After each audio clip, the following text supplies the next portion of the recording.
Butong Ate. Material longsor dan juga luapan banjir menutupi seluruh badan jalan dan membuat kendaraan sama sekali tidak bisa melintas. Jembatan penghubung lintas Nagan Raya menuju Kecamatan Butong Ate terputus dihantam arus banjir. Situasi serupa juga terjadi di jalur Aceh Tengah menuju ke Butong yang hingga kini masih tertutup total akibat timbunan tanah dan pohon tumbang. Informasi dari Wakil Ketua DPRK Nagan Raya yang turun langsung ke lokasi terdampak meninjau kerusakan infrastruktur. Ia juga menyerahkan bantuan sembako untuk warga yang terisolir. Bantuan diharapkan bisa meringankan beban masyarakat yang hingga kini kesulitan mendapatkan pasokan listrik.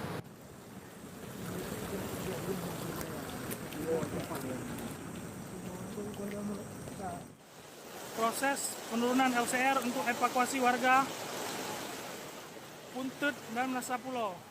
Personel gabungan TNI bersama warga mengevakuasi warga yang terjebak banjir di Desa Puntut dan juga Menasapulo, Kecamatan Sawang, Kabupaten Aceh Utara. Warga yang dievakuasi merupakan pasien sakit patah tulang, kemudian juga ada lansia hingga balita yang membutuhkan bantuan khusus. Meski air sudah mulai surut, aksi penyelamatan terus dilakukan karena arus banjir yang masih deras. Yang tidak bisa berjalan, dalam hal ini kecelakaan. Inilah detik-detik saat korban akan segera kita evakuasi. Proses penurunan LCR untuk evakuasi. Dan saudara, ini adalah rekaman amatir aksi menegangkan ketika melakukan penyelamatan terhadap seorang perempuan korban banjir bandang di Tapanuli Selatan, Sumatera Utara. Dengan cara bergantung pada kabel listrik bekas, terlihat seorang pria menyelamatkan seorang perempuan untuk bisa menyeberangi sungai dengan arus yang sangat deras setelah jembatan ambruk diterjang banjir bandang.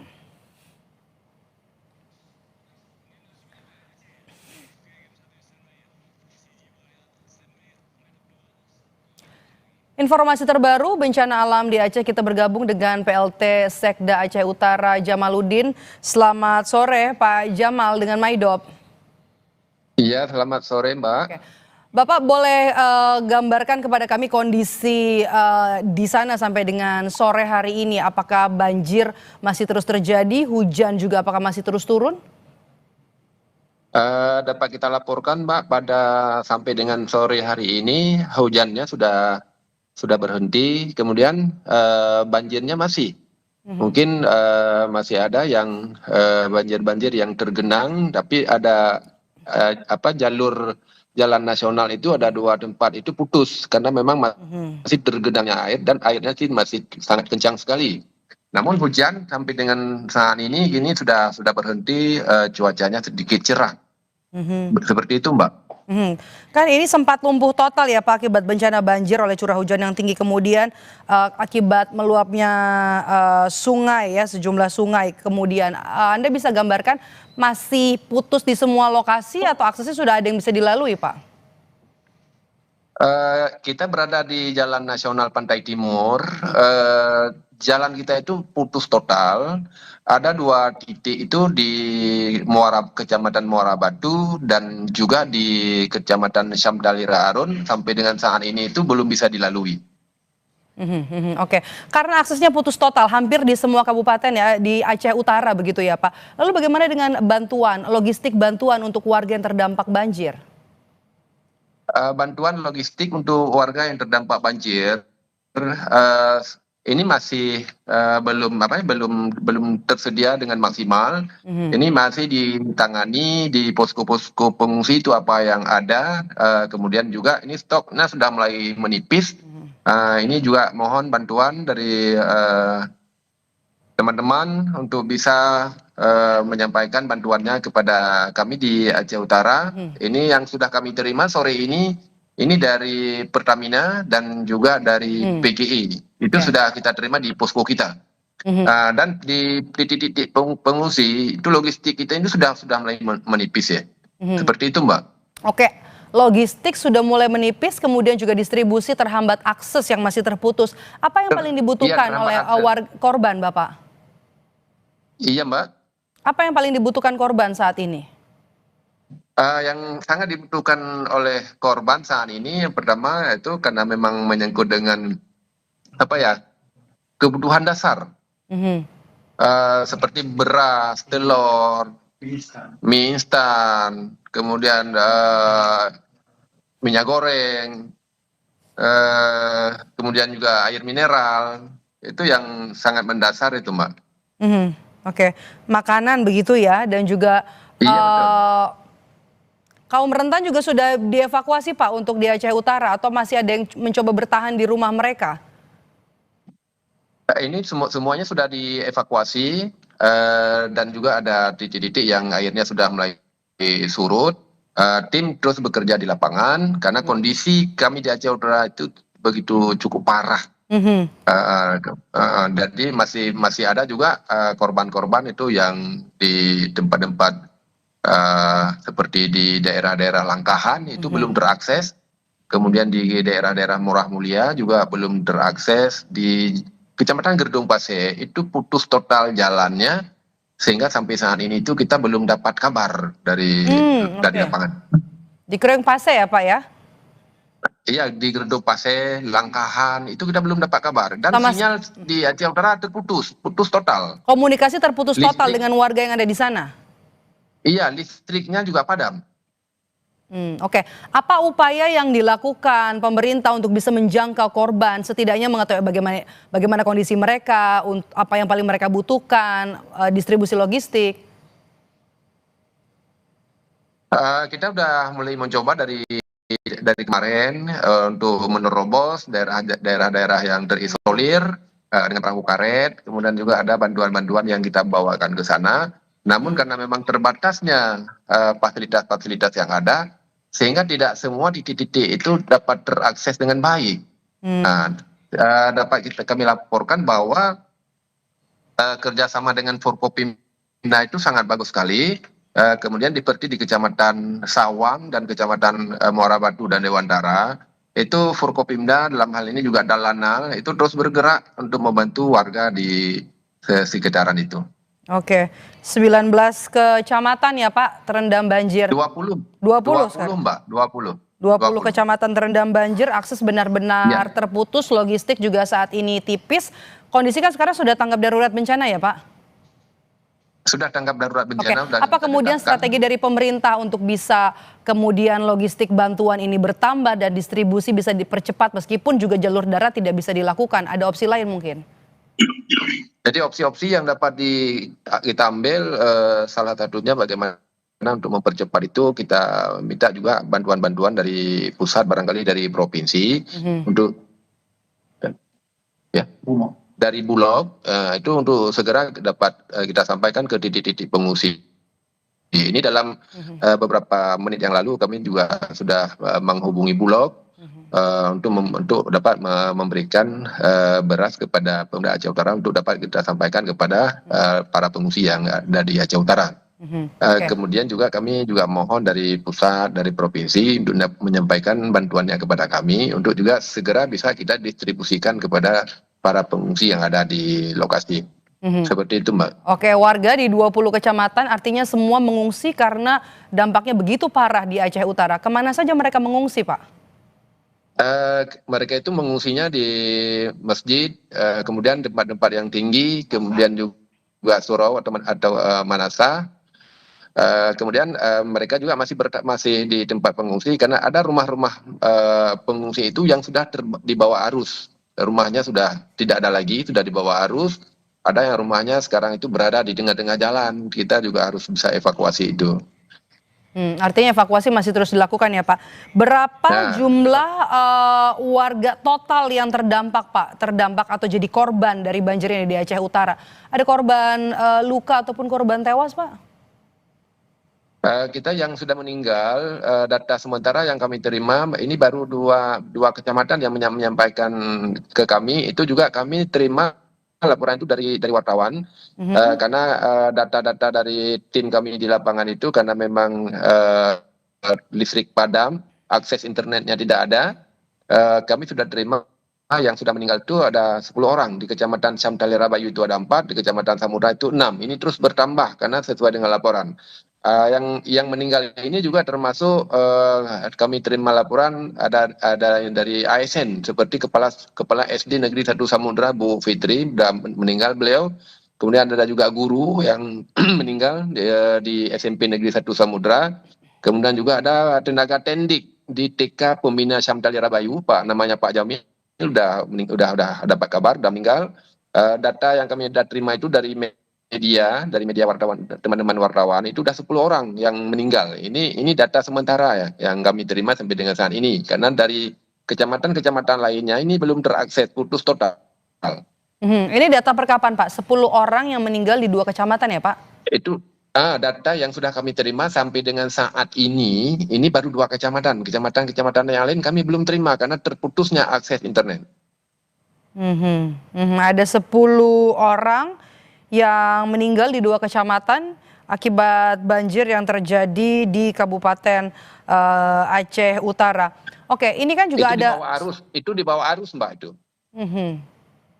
Oke, ini data terakhir ya Bapak. Oke, kalau begitu. Iya betul.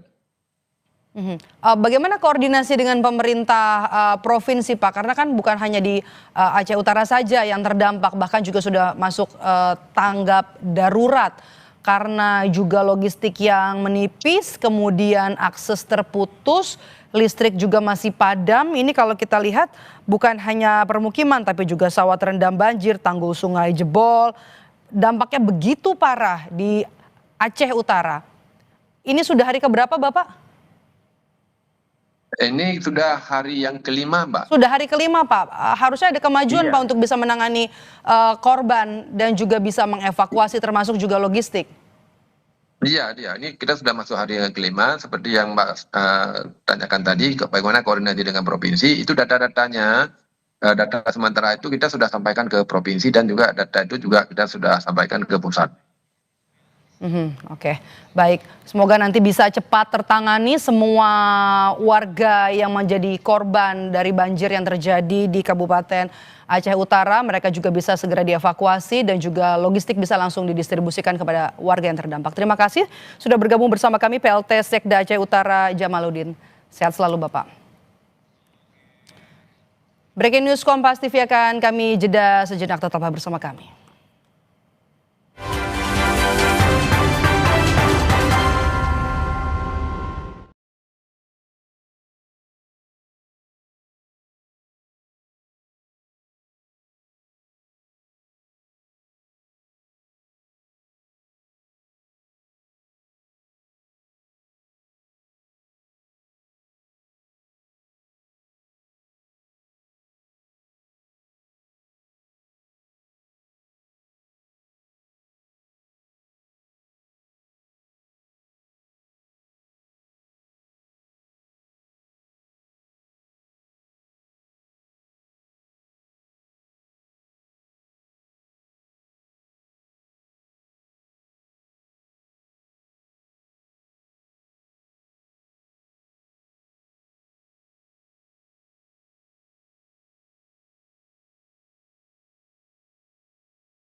Bencana longsor dan banjir membawa derita berkepanjangan bagi warga. Tak hanya kehilangan tempat tinggal, korban jiwa juga berjatuhan akibat banjir dan longsor. Di Humbang Hasundutan, longsor menerjang dan merusak rumah warga. Longsor yang terjadi akibat curah hujan tinggi membawa material tanah, lumpur, dan batu berukuran besar. 4 orang meninggal akibat tertimbun longsor, sementara 4 orang lainnya masih dalam pencarian. Tak hanya kehilangan tempat tinggal, longsor juga membuat warga terisolasi dan sulit mendapatkan bahan makanan. Di Kabupaten Tapanuli Utara, warga Dolok Nauli, Kecamatan Aditian Koting, bergotong royong mengumpulkan bahan makanan untuk memenuhi kebutuhan pangan sehari-hari. Mereka mencari makanan yang tersisa di rumah dan dari bantuan yang diberikan. Meski akses jalan desa sudah terbuka, warga masih kekurangan bahan pangan. Warga juga belum berani meninggalkan posko pengungsian karena khawatir terjadi longsor susulan. Untuk bahan-bahan pokok gitu tercukupi hingga saat ini, Pak? Enggak, kondisi adanya makanan-makanan, tapi sekedar aja lah itu makanan dikasih dari pemerintah gitulah, apa kepala desa gitu. Nah, hasil pertanian lagi gini ada cukup makan aja ya. Memanen ubi ini, Pak ya? Ya. Untuk teman-teman untung di posko. Ditanam ini pas keadaan kayak gini, alhamdulillah syukurlah, puji Tuhan masih bisa kita masak ini buat di posko ya. Makannya kenyang gak, soalnya ada sedikit pun udah lumayan ya kan. Nah, daripada nggak ada sama sekali kan. Tidur di posko pengungsian sekarang? Tidur di gereja AKBP lah, pengungsian. Sementara di Kota Medan, banjir juga terjadi di pinggiran Sungai Deli, Kota Medan. Hingga Kamis siang, banjir masih merendam ruas jalan Gatot Subroto, tepatnya di kawasan Kampung Lalang, Kota Medan. Jalan lintas Medan Binjai juga lumpuh akibat terendam banjir. Pengendara motor dari arah Binjai tujuan Medan dialihkan untuk masuk ke jalan tol dengan pengawalan polisi dan pengelola tol. Pemotor diberikan akses masuk melalui gerbang tol Seismayang dan diarahkan keluar melalui gerbang tol Helvetia. Selain jalan protokol yang menghubungkan Kota Medan dan Kota Binjai, banjir juga merendam sejumlah rumah. Ketinggian air yang merendam rumah warga mencapai 6 meter. Ratusan warga terpaksa mengungsi di tempat yang lebih tinggi. Laporan dari organisasi lingkungan Walhi menyebut penyebab paling serius dari bencana di Aceh, Sumatera Utara, dan Sumatera Barat karena alih fungsi lahan. Aktivitas penebangan, pembukaan lahan membuat kondisi hutan dan resapan air berkurang sehingga meningkatkan risiko banjir bandang selama beberapa tahun terakhir. Apa yang melanda Sumatera bagian utara itu tidak semata-mata karena adanya siklon tropis Layar. Tapi yang paling penting untuk dikemukakan adalah bagaimana kemudian landscape bagian barat itu yang memang dia kondisinya adalah berbukit, bergelombang dan curam. Hari ini telah mengalami ekstraksi yang disebabkan karena adanya satu alih fungsi yang diperuntukkan bagi pertambangan emas khususnya ya. Kemudian juga ada perkebunan, ada hutan tanaman. Kemudian juga ada pembangunan proyek-proyek seperti PLTA dan lain sebagainya. Kepala BMKG periode 2017 hingga 2025, Dwi Korita Karnawati menyebut, dalam 10 tahun terakhir, siklus siklon tropis semakin sering terjadi dan bergerak melintasi sejumlah daerah seperti Sumatera Utara, Sumatera Barat, Riau, dan Aceh. Namun, Dwi Korita menegaskan, selain hujan sebagai pemicu non-alam seperti kerusakan lahan dan perubahan tata guna lahan membuat potensi bencana jadi meningkat. Siklon tropis, hujan ekstrim yang diakibatkan itu adalah sebagai pemicu.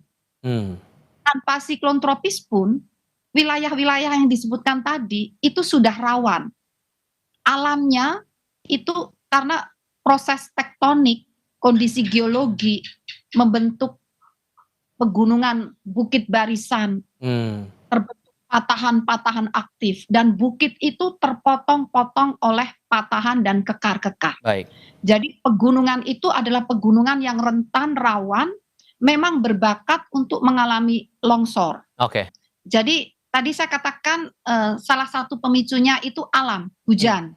Tapi sesungguhnya pemicu yang non-alam yang semakin lebih sering terjadi itu adalah perubahan tata guna lahan, kerusakan lahan. Dan perubahan tata guna lahan inilah sebetulnya yang juga memicu terjadinya perubahan iklim itu sendiri. Jadi kayak lingkaran setan. Jadi ada kaitannya dengan kerusakan lahan, kenaikan gas rumah kaca, terjadinya perubahan iklim, dan terjadinya ekstrim. Lalu apa cara mengatasinya? Pulihkan lingkungan itu. Evakuasi warga dan penanganan pengungsi kini jadi prioritas tim penyelamat. Pembukaan akses jalan untuk warga terdampak longsor dan banjir juga terus dilakukan untuk mempercepat pengiriman bantuan. Tim Liputan, Kompas TV. Bantuan terus bergulir, Saudara. Basarnas Bengkulu mengirim sebanyak 15 personil untuk menjalani misi kemanusiaan membantu evakuasi korban banjir bandang di Sumatera Barat. Personil Basarnas nantinya akan disiagakan hingga misi penyelamatan berakhir. Pengiriman personil ini menyusul kondisi darurat pasca banjir bandang dan juga longsor yang menimbulkan korban jiwa serta kerusakan infrastruktur di sejumlah wilayah. Tim gabungan memiliki keahlian di bidang penyelamatan, air, darat hingga pencarian menggunakan peralatan khusus. Tidak hanya memberangkatkan personil, Basarnas Bengkulu juga membawa perlengkapan evakuasi dan juga alat komunikasi untuk bisa memudahkan interaksi di lapangan saat operasi SAR berlangsung.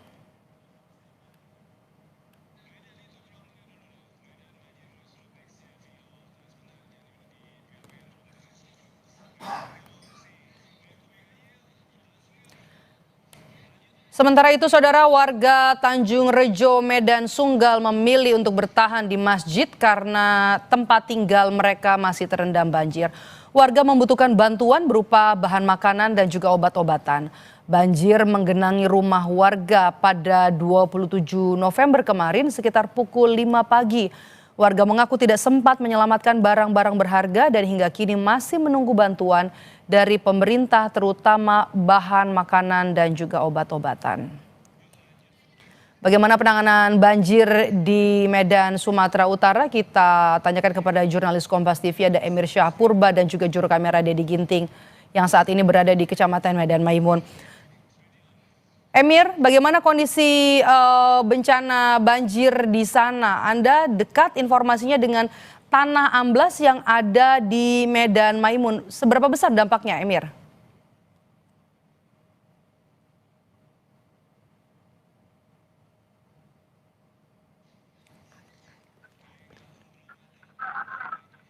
Emir? Ya, Saudara, banjir pada kota Medan pada tahun kemarin menimbulkan berbagai kerusakan, baik itu korban sendiri maupun infrastruktur jalan dan juga fasilitas publik lainnya. Seperti saat ini, dari Saudara berada di Jalan Teratai yang berada di Kecamatan Medan Maimun, Kota Medan. Dapat Anda lihat, Saudara, di belakang saya ini merupakan jalanan yang amblas karena terhantam arus sungai yang deras pada Kamis kemarin, Saudara. Selain itu memang debit air cukup besar. Dapat Anda lihat di sebelah sungai ini juga ada sebuah perkampungan. Kampung tersebut pada Kamis kemarin terendam sampai dengan atap rumah yang mengakibatkan ratusan kepala keluarga di kampung tersebut mengungsi ke tempat yang lebih tinggi ataupun ke posko-posko yang telah disediakan. Sekali lagi, Saudara, saya perlihatkan kepada Anda ini merupakan jalan teratai yang berada di Kecamatan Medan Maimun, Kota Medan, merupakan salah satu jalan yang terdampak terkena arus sungai yang begitu deras pada Kamis kemarin mengakibatkan jalanan di sini amblas. Dan untuk jalan teratai ini sendiri, Saudara, sudah dipagari oleh seperti ban-ban karet untuk mencegah pengendara sepeda motor untuk melintas di jalan teratai ini. Selain itu juga sudah dipasangi garis polisi untuk mengimbau kepada warga yang di sekitar sini untuk tidak mendekat dengan jalanan yang amblas ini, Saudara. Selain di jalan teratai Kecamatan Medan Maimun ini, Saudara, sejumlah kerusakan lainnya dapat terlihat di jalan penghubung antara Kota Medan dengan Kota Binjai, yaitu di Jalan Gatot Subroto Medan. Kerusakan begitu terlihat karena memang jalan penghubung Medan Binjai merupakan salah satu tempat yang terdampak cukup parah akibat banjir besar yang melanda Kota Medan pada Kamis kemarin. Terlihat, Saudara, di Jalan Gatot Subroto, Kota Medan ada sebuah perumahan milik sebuah badan usaha milik negara yang pantauan kami tadi terlihat cukup kacau karena memang diterjang oleh banjir yang cukup deras. Kendaraan-kendaraan yang terparkir di perumahan tersebut terlihat menumpuk satu sama lain dan menyebabkan kerusakan yang cukup parah. Selain di Jalan Gatot Subroto, Kota Medan, saudara, sampai dengan hari ini masih ada beberapa wilayah-wilayah di Kota Medan lainnya yang masih tergenang banjir.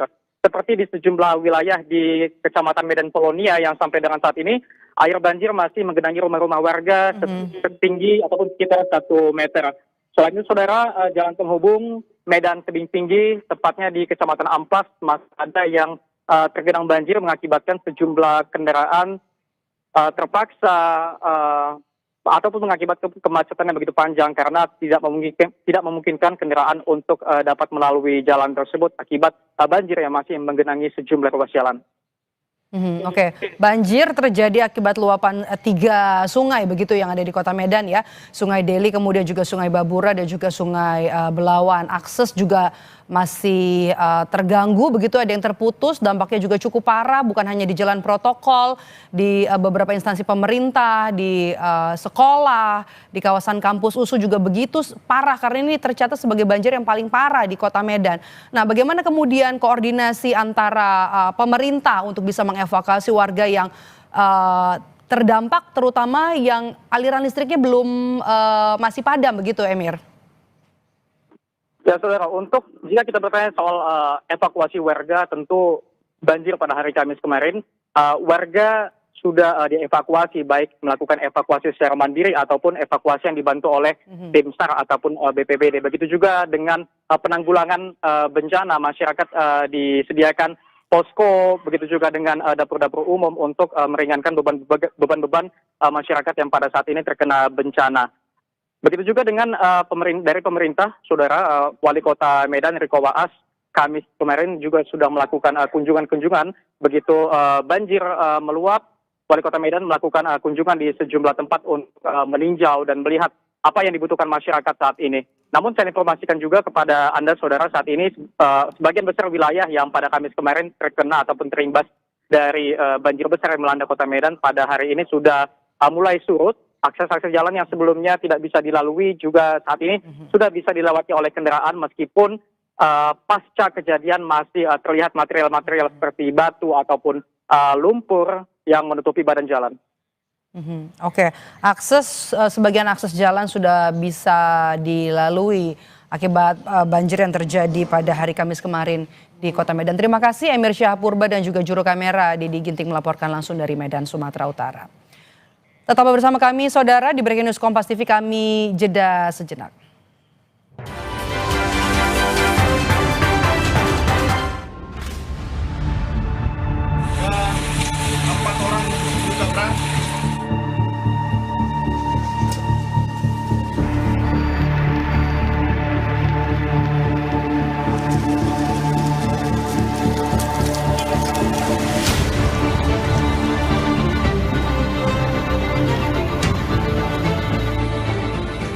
Bencana longsor dan banjir membawa derita berkepanjangan bagi warga. Tak hanya kehilangan tempat tinggal, korban jiwa juga berjatuhan akibat banjir dan longsor. Di Humbang Hasundutan, longsor menerjang dan merusak rumah warga. Longsor yang terjadi akibat curah hujan tinggi membawa material tanah, lumpur, dan batu berukuran besar. 4 orang meninggal akibat tertimbun longsor, sementara 4 orang lainnya masih dalam pencarian. Tak hanya kehilangan tempat tinggal, longsor juga membuat warga terisolasi dan sulit mendapatkan bahan makanan. Di Kabupaten Tapanuli Utara, warga Dolok Nauli, Kecamatan Aditian Koting, bergotong royong mengumpulkan bahan makanan untuk memenuhi kebutuhan pangan sehari-hari. Mereka mencari makanan yang tersisa di rumah dan dari bantuan yang diberikan. Meski akses jalan desa sudah terbuka, warga masih kekurangan bahan pangan. Warga juga belum berani meninggalkan posko pengungsian karena khawatir terjadi longsor susulan. Untuk bahan-bahan pokok gitu tercukupi hingga saat ini, Pak? Enggak. Kondisi adanya makanan-makanan, tapi sekedar aja lah itu makanan dikasih dari pemerintah gitulah, apa kepala desa gitu. Nah, aspek pertanian lagi gini ada cukup makan aja ya. Memanen ubi ini Pak ya. Untuk teman-teman Untung di posko. ditanam ini pas keadaan kayak gini, alhamdulillah syukurlah. Puji Tuhan masih bisa kita masak ini buat Di posko ya. makannya. Kenyang gak, soalnya ada sedikit pun udah lumayan ya kan. Nah, daripada nggak ada sama sekali kan. Tidur di posko pengungsian sekarang. Tidur di gereja AKBP lah, pengungsian. Sementara di Kota Medan, banjir juga terjadi di pinggiran Sungai Deli, Kota Medan. Hingga Kamis siang, banjir masih merendam ruas jalan Gatot Subroto, tepatnya di kawasan Kampung Lalang, Kota Medan. Jalan lintas Medan Binjai juga lumpuh akibat terendam banjir. Pengendara motor dari arah Binjai tujuan Medan dialihkan untuk masuk ke jalan tol dengan pengawalan polisi dan pengelola tol. Pemotor diberikan akses masuk melalui gerbang tol Seismayang dan diarahkan keluar melalui gerbang tol Helvetia. Selain jalan protokol yang menghubungkan Kota Medan dan Kota Binjai, banjir juga merendam sejumlah rumah. Ketinggian air yang merendam rumah warga mencapai 6 meter. Ratusan warga terpaksa mengungsi di tempat yang lebih tinggi.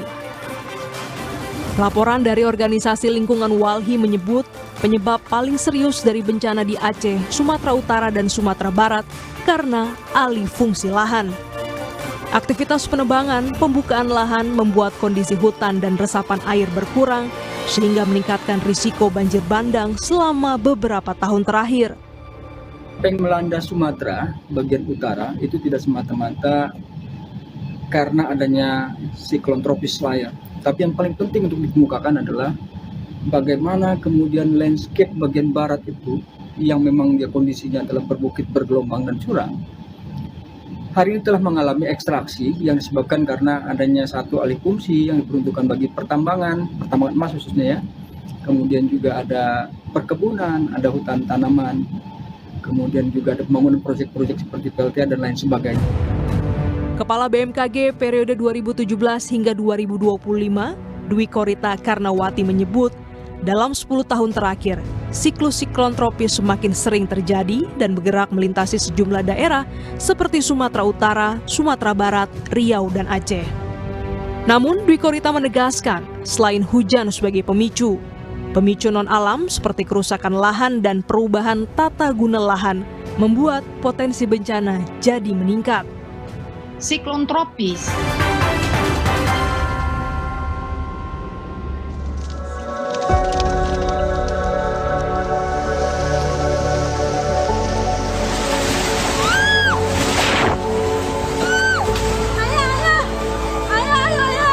jalan lalu lintas sudah jatuh.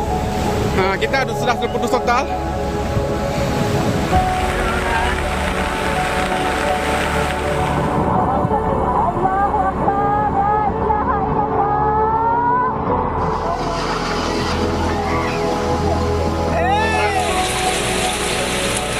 Tujuh orang meninggal dunia dan sudah ditemukan 2 orang.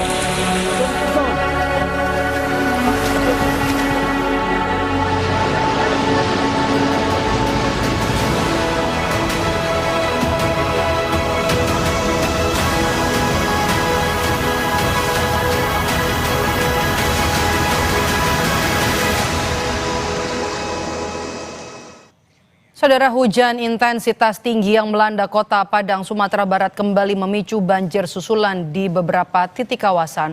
Tingginya intensitas debit air sungai juga membuat beberapa akses jembatan ditutup. Intensitas hujan yang tinggi tiada henti mengguyur Kota Padang kembali memicu terjadinya banjir di Tabiang, Banda Gadang, Tunggul Hitam, dan juga di Kecamatan Pauh. Luapan air sungai Gunuang Nago selain merendam ratusan rumah juga meluber ke jalan utama. Akibatnya saudara, 2 jalan jalur dari bypass ke Universitas Andalas seperti sungai. Tim gabungan mengerahkan perahu karet untuk bisa mengevakuasi warga terdampak. Namun sebagian besar di antara warga terdampak masih memilih bertahan di rumah masing-masing karena mayoritas bangunan rumah di kawasan jalan ini berlantai 2.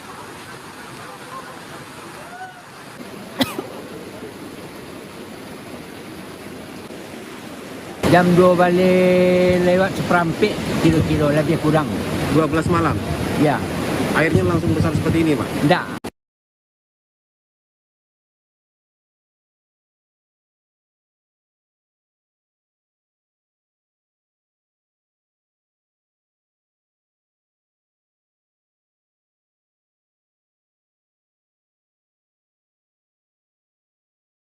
Ini pula pintu dulu, pintu air tu.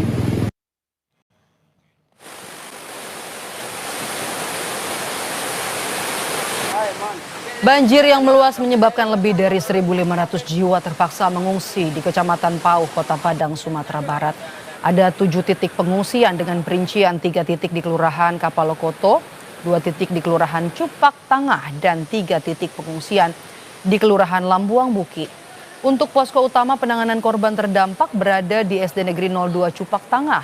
Selain sebagai titik pengungsian, di posko utama juga ada layanan pemeriksaan kesehatan untuk korban terdampak.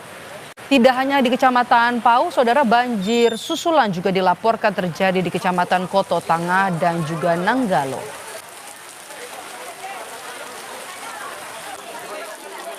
Izin banjir susulan itu datangnya tadi malam dengan wilayah landaan yang jauh lebih meluas dibandingkan landaan banjir sebelumnya. Saat ini keluarga terdampak kami perkirakan di atas 500 kakak dan ditambah dengan ratusan mahasiswa. Itu diungsikan kemana, Bu, yang terdampak, Bu? Yang pertama ini adalah posko utama ya SDN 02 Cepatangah, Kelurahan Cepatangah, Kecamatan Pauh. Kemudian ada beberapa titik evakuasi lainnya yang lebih nyaman bagi warga karena lebih dekat dengan keluarga. Lebih lengkap mengenai informasi terkini tanggap darurat bencana banjir di Sumatera Barat, kita tanyakan langsung dengan juru bicara BPBD Sumatera Barat, Ilham Wahab. Selamat sore Pak Ilham dengan Maidop.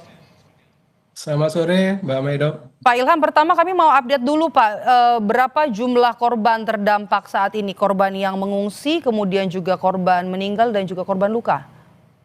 Ya, dari kondisi cuaca ekstrim di Sumatera Barat memang banyak terjadi kejadian bencana banjir bandang, kemudian longsor dan angin kencang.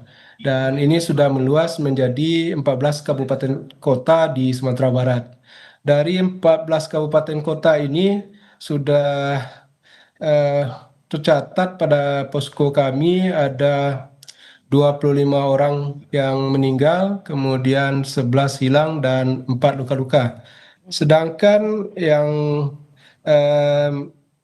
mengungsi lebih dari 67.000 jiwa. 67.000 jiwa yang mengungsi ya Pak ya. Wilayah yang terparah Pak di mana saja di Sumatera Barat? Yang cukup parah itu ada di Kota Padang, kemudian di Agam, Tanah Datar, dan Padang Panjang. Oke, untuk akses lokasi menuju lokasi-lokasi yang terdampak paling parah, tadi ada Agam, Padang Panjang, Tanah Datar, dan juga Padang, apakah sudah bisa dilalui Pak? Ya, untuk akses memang banyak titik yang sangat susah aksesnya, seperti di Pasaman Barat juga ada satu desa yang belum bisa ketempuh dengan jalur darat, kemudian juga ada di beberapa titik di Agam dan di Tanah Datar. Oke, warga yang mengungsi di lokasi mana saja Pak? Kemana mereka mengungsi? Jadi kita memang untuk pengungsian di daerah setempat kita utamakan untuk menggunakan fasilitas gedung pemerintah atau sekolah, dan juga kalau bisa menumpang ke tempat keluarga. Tapi kalau itu tidak bisa, baru kita tempatkan di tenda-tenda pengungsian yang memang sudah disediakan. Di lokasi terparah 4 tadi ya, Agam, Padang Panjang, Tanah Datar, Padang, semua warga sudah dievakuasi Pak? Atau ada yang bertahan?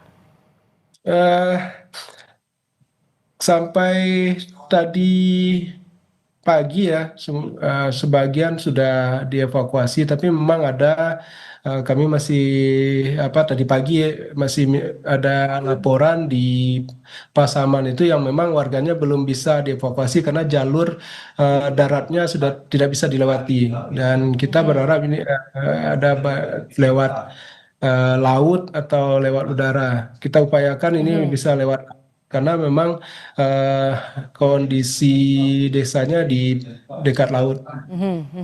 Oke, kalau sampai saat ini yang masih terjadi banjir yang paling tinggi dan juga paling parah Pak masih di 4 daerah ini ya Pak ya?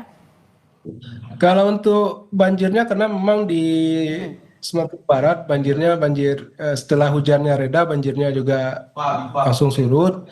Tapi yang sekarang tinggal itu dampak material yang di bawah air seperti lumpur, kayu-kayuan dan lain-lain itu yang menyulitkan juga ada banyak terjadi longsoran yang membuat jalan tidak bisa dilewati. Oke, akses ada yang terputus ya Pak ya akibat longsor ini ya. Oke, bagaimana dengan pemadaman listrik dan juga internet yang terputus? Apakah masih terjadi atau sudah ada beberapa jaringan komunikasi yang sudah bisa tersambung? Ya, untuk di daerah-daerah yang terdampak parah memang ada yang listrik dan internetnya mati, tapi tidak semuanya. Sebagian juga sudah ada yang kembali pulih. Oke, untuk wilayah yang terparah masih aksesnya masih sulit gitu. Bagaimana kemudian distribusi bantuan kalau tidak bisa dilakukan lewat jalan darat, Bapak? Ya, itu juga kita sedang bagaimana upaya agar bantuan ini segera sampai kepada masyarakat karena ini sudah hari kedua mereka terisolir. Mudah-mudahan ini segera dapat dan tentu yang di darat pun tetap mengupayakan sebisa mungkin bisa dilewati lagi dan direncanakan memang segera akan diupayakan untuk lewat laut kalau bisa. 67.000 jiwa terdampak dari bencana banjir di Sumatera Barat. Bantuan apa yang paling dibutuhkan saat ini oleh warga?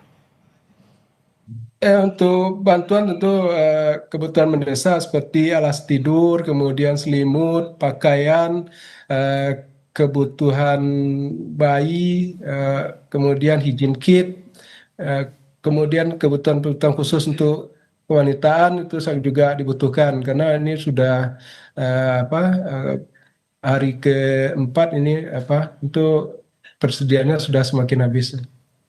Ini kan kendala juga yang akan terus tantangan untuk warga yang ada di pengungsian terutama untuk daerah yang masih terjadi pemadaman listrik adalah ketika malam hari Pak.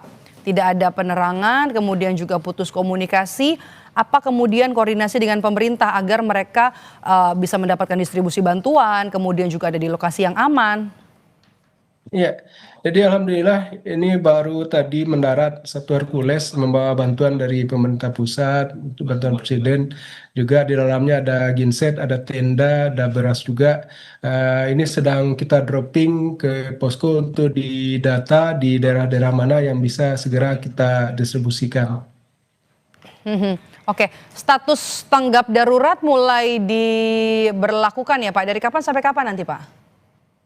Ya, untuk sekarang sudah 8 kabupaten kota di Sumatera Barat yang menetapkan status tanggap darurat. Sementara untuk provinsi sendiri menetapkan status mulai dari tanggal 25 November sampai dengan tanggal 8 Desember 2025. Sampai tanggal 8 Desember ya, oke.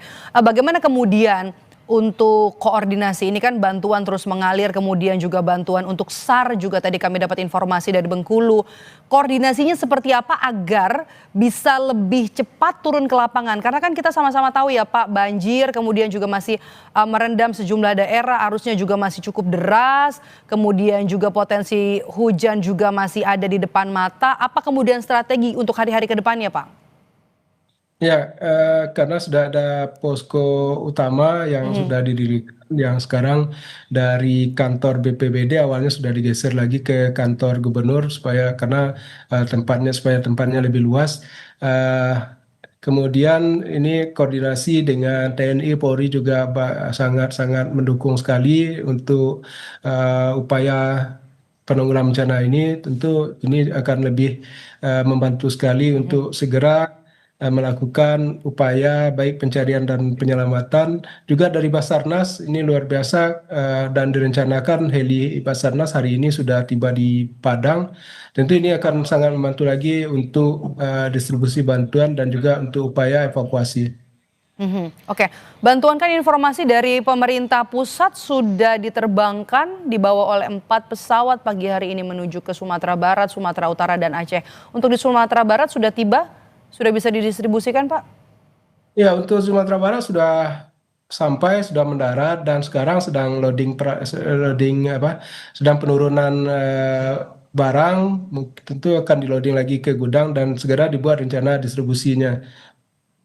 Oke, distribusinya ya Bapak. Baik, terima kasih sudah bergabung bersama kami Ilham Wahab, juru bicara BPBD Sumatera Barat. Semoga nanti bisa segera tuntas bencana ini dan juga pemerintah benar-benar bisa serius untuk bisa menangani semua warga yang terdampak. Ada 67.000 jiwa yang terdampak bencana banjir di Sumatera Barat. Terima kasih Pak Ilham, sehat selalu. Terima kasih.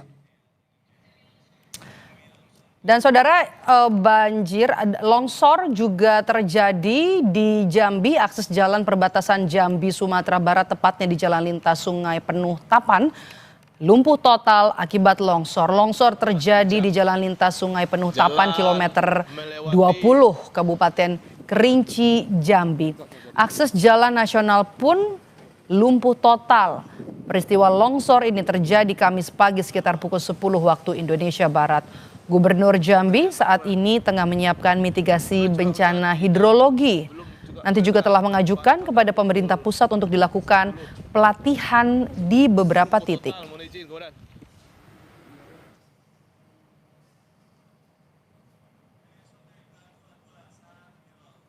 Sedang mengajukan ke Kementerian Negeri untuk ada workshop di beberapa titik di Jambi, masuk Kerinci juga, kami siapkan juga untuk UPTD alat beratnya.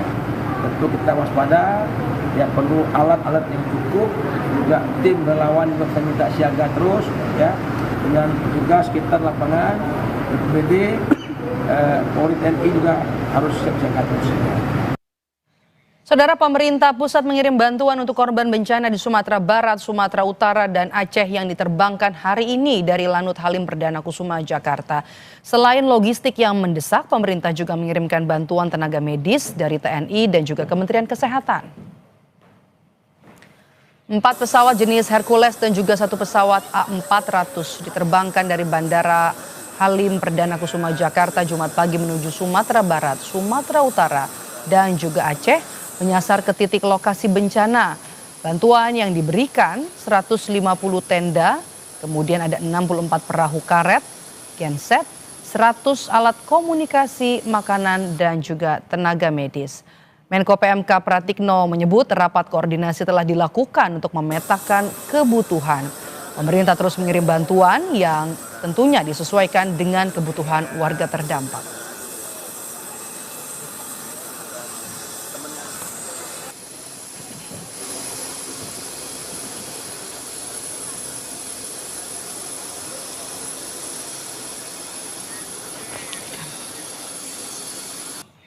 Yang dikirim hari ini atas perintah Bapak Presiden adalah kebutuhan yang sangat mendesak. Misalnya tadi disampaikan oleh Pak Seskap, alat komunikasi, perahu karet, kemudian genset listrik, itu hal-hal yang juga sangat diperlukan untuk supaya pekerjaan-pekerjaan tanggap darurat ini semakin efisien.